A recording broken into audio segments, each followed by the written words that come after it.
2026-yilda bo'lib o'tadigan yangi HSK imtihonlariga birgalikda tayyorlanishni boshlaymiz. O'zimni HSK darsliklarimni hammasini bitta qilib onlayn darslarga birlashtirishga qaror qildim va albatta buning hammasi sizlarning foydangiz uchun va sizlarning manfaatingiz uchun. Albatta sizlarning qo'llab-quvvatlashingiz juda ham zarur.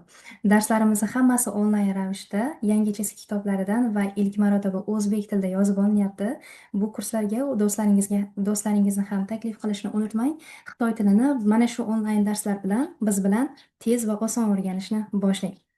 Darslarni boshlashdan oldin sizga o'zimni Telegram kanalimni tavsiya qilaman. Onlayn Xitoy tili Chinese Telegram kanalimga obuna bo'lib qo'yishni unutmang va bu yerda beriladigan postlarni hammasi umid qilamanki, sizga juda ham foydali va manfaatli bo'ladi. Shu o'rinda o'zimni jonli darslarimni ham sizga taklif qilaman. Negaki bu darslarda siz onlayn o'qigan har bitta nazariy bilimlaringizni men bilan birgalikda o'qituvchi tomonidan birgalikda mashq qilib kuchliroq o'rganish imkoniyati sizda paydo bo'ladi. Tayyor bo'lsangiz, biz boshlaymiz.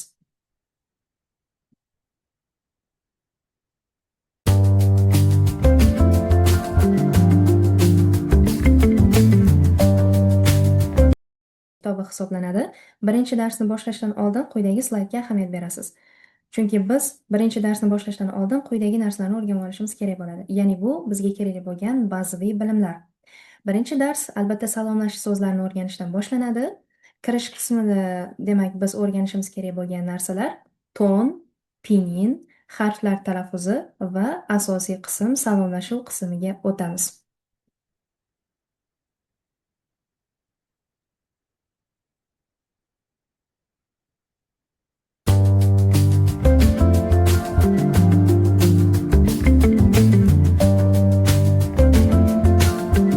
Yoningizga daftaringizni va ruchkangizni tayyor qilib qo'ying va darslar davomida aytilayotgan har bitta ma'lumotlarni, qoidalarni daftaringizga yozib, yodlab oling. Birinchi darsimizda biz birinchi qismidan boshlaymiz. Sizlar bilan birinchi ton haqida gaplashamiz. Ton nima desak, Xitoy tili shunaqa tilki o'quvchilar. Harflar yo'q. Xitoy tilida hech qanaqa harflar yo'q. Siz Xitoy tilini faqatgina so'z yodlash orqali o'rganishingiz mumkin. Tilimizdagi har bitta so'zlar o'zi bor, mavjud, ularni faqatgina yozib, yodlab o'rganamiz. Lekin ton Xitoy tilida juda ham muhim hisoblanadi. Chunki Xitoy tilida shunaqa so'zlar borki, aytilishi ham, yozilishi ham bir xil bo'lgan so'zlarimiz juda ham ko'p. Biz u so'zlarni faqatgina tonlari bilan yoki bo'lmasa iyeroglifni ko'rinishi orqali farqlay olishimiz mumkin va albatta gapirayotganda kontekst orqali aniqlab olishimiz juda ham oson bo'ladi. Xo'p, quyida ekranda ko'rib turgan barcha qoidalarni keyinchalik daftaringizga yozib, albatta yodlab qo'ying. Xitoy tilida 4 ta ton bor o'quvchilar. Ular qaysilar deb sizdan so'rasa, birinchi, ikkinchi, uchinchi va to'rtinchi tonlar deb javob berasiz. Ularning alohida nomlanishi yo'q. Ular qaysilar? Birinchi, ikkinchi, uchinchi, to'rtinchi tonlar tamom. Lekin ularni ham o'ziga yarasha quyidagicha ko'rinishlari bor. Ularni keyin sanab o'taman. Ikkinchi qismda biz pinin degan narsalarni o'tamiz va undan keyin biz fonetikalarga o'tamiz. Xo'p, hozir sizlar bilan batafsil ton haqida gaplashamiz.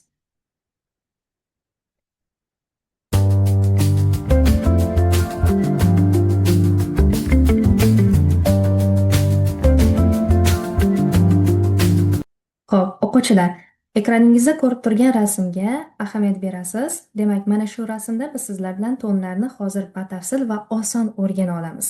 Tonlar nima deganda, bu sizni talaffuzingiz hisoblanadi. So'zlarni talaffuz qilayotganingizda ovozingizni, ovoz toningiz ko'tarilishi, pasayishi, bular hammasi ton hisoblanadi.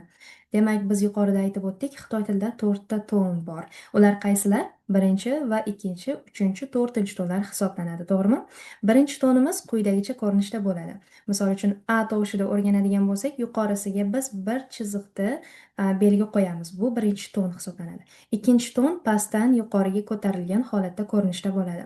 Uchinchi tonimiz yuqoridan pastga tushib, yana ko'tarilgan ko'rinishda bo'ladi. To'rtinchi tonimiz esa tepadan pastga birdaniga tushgan ko'rinishda, demak, mana shu holatda bo'ladi. Demak, biz bularni A tovushini talaffuz qiladigan bo'lsak, birinchi tonga qo'yadigan bo'lsak, ovozimiz hech qanday to'siqqa uchramagan holda bir xil ohangda cho'zilishi kerak bo'ladi. Ahamiyat berasiz.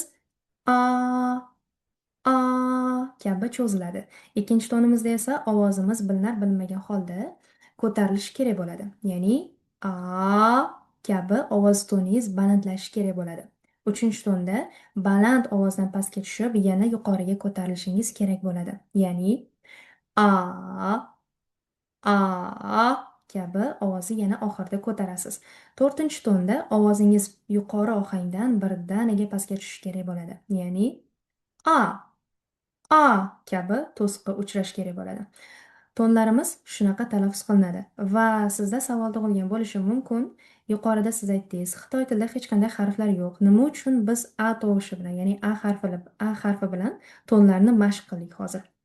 Bunda bizga pininlar degan narsa keladi, yordamga keladi. Pininlar nima deydigan bo'lsak, hozir siz bilan shu haqda ikkinchi qismda gaplashamiz.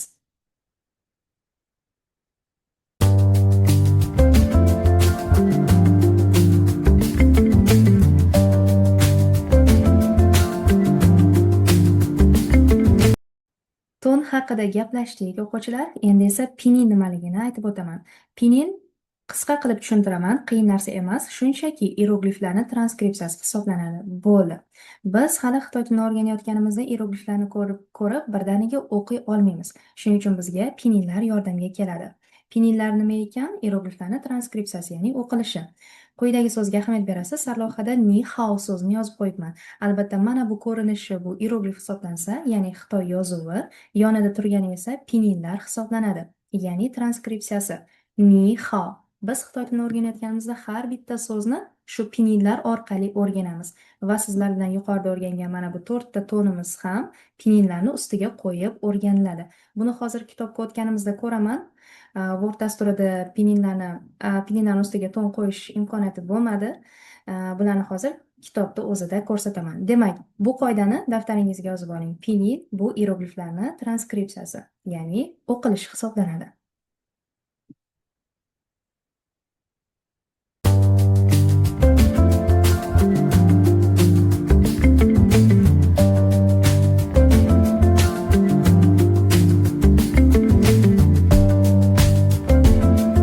O'quvchilar, tonlar haqida gaplashdik, pininlar haqida gaplashdik. Endi esa sizlar bilan harflarni talaffuzini ko'rib chiqamiz. Harflarda bilasizmi, talaffuz qilayotganimizda ba'zi bir harflarimiz bor, ularni daftaringizga belgilab olishingiz kerak bo'ladi. Ba'zi holatlarda talaffuzi o'zgaradi. Ya'ni boshqacha talaffuz qilinadi, ba'zi holatlarda o'z holicha talaffuz qilinadi. Bularni hozir hammasini batafsil ko'rib chiqamiz. Men buning uchun eski HSK kitobidan foydalanaman. Demak, bunda tayyor biz uchun jadvali berilgan. Ahamiyat bering, bizda unli va undosh tovushlar borligi uchun Xitoy tilida ham xuddi shunaqa, ya'ni shingmular, yunmular deb ataladi. Nafaqatgina qarang, yunmularga ahamiyat beramiz, nafaqatgina unli tovushlar, balki o'sha unli tovushlarning ketma-ket kelgan holatlarning hammasi yunmular deb ataladi. Xo'p, bularni hozir yodlashingiz shart emas, shunchaki sizga hozircha oson bo'lish uchun, talaffuz oson bo'lish uchun hammasini talaffuz ko'rsataman. Kerakli harflar bor, ularni belgilab oling. B, P, M, F, D, T, N, L, G, K, H. Ahamiyat beramiz. O'zimizni yumshoq H tovushi ham, lekin H o'qilmaydi. H kabi talaffuz qilinadi. D, mana shu 3 ta harfga ahamiyat bering talaffuziga. D, G, Chi, Chi, Si, Si. J tovushini jarangli talaffuz qilishim kerak bo'ladi. Ji, ji, q tovushi esa chi, chi, x tovushini esa si, si, si kabi talaffuz qilaman. Shunchaki s bo'lib qolishi kerak emas. Si, si, si kabi talaffuz qilinadi. Endi xuddi shu tarzda yunmolarga o'tamiz. I, a, o, tovushini, tovushini belgilab qo'yamiz. Talaffuz qilinadi, shunchaki emas. Kabi talaffuz qilinadigan holatlari ham bor. Bularni men hali darslar davomida sekin-sekin o'rgataman. Qilib talaffuz qilsa ham bo'ladi, kabi talaffuz qilsa ham bo'ladi. Ay, ao, u, ya, o, vay, uey, yao. Mana bu tovushni ham belgilab qo'yasiz. U tovushi tepasida agar ikkita tochkasi bo'ladigan bo'lsa, biz buni y kabi talaffuz qilamiz. Y kabi talaffuz qilinadi. Ua, y. Agar oddiygina u tovushi bo'ladigan bo'lsa, ua bo'ladi. Ua, ua. Y Ye o'qilishiga ahamiyat beramiz. Ye. R, R. E tovushini o'qilishiga ahamiyat bering. R, R. Xuddi mana shu holatda, demak, so'zlarimiz talaffuz qilinadi, harflarimiz talaffuz qilinadi. Bularni kerakli bo'lgan barcha o'sha harflarni belgilab qo'ying daftaringizga va bular исключение hisoblanadi, ya'ni mustasno holatda. Ba'zi holatlarda o'zgaradi, ba'zi holatlarda o'z holati kabi talaffuz qilinadi.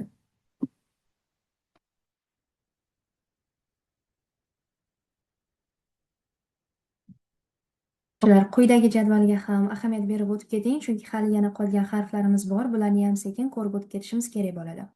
Mana bu harflarga ahamiyat berasiz. Z bilan H birga kelsa, biz buni J kabi talaffuz qilamiz.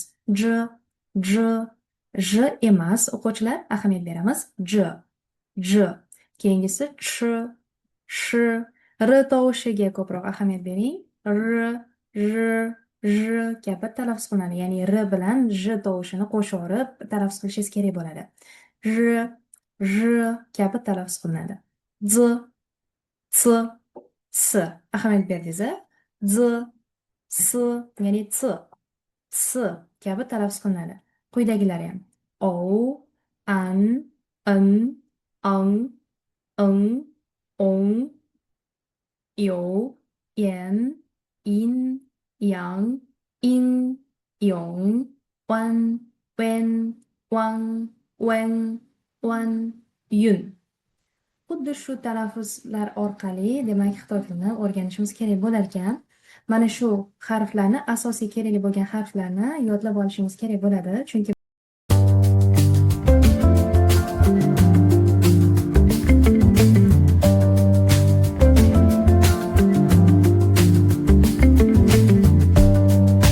o'quvchilar, shu yergacha aytgan barcha ma'lumotlarim hammaga tushunarli bo'ldi degan umiddaman. Biz o'zimiz uchun xitoy tilini o'rganayotganda kerakli ba'zi bir bazaviy bilimlarni egallab oldik. Demak, tonlarni ko'rib chiqdik, pininlar haqida bildik, harflar talaffuzini o'rgandik va salomlashish qismi qoldi.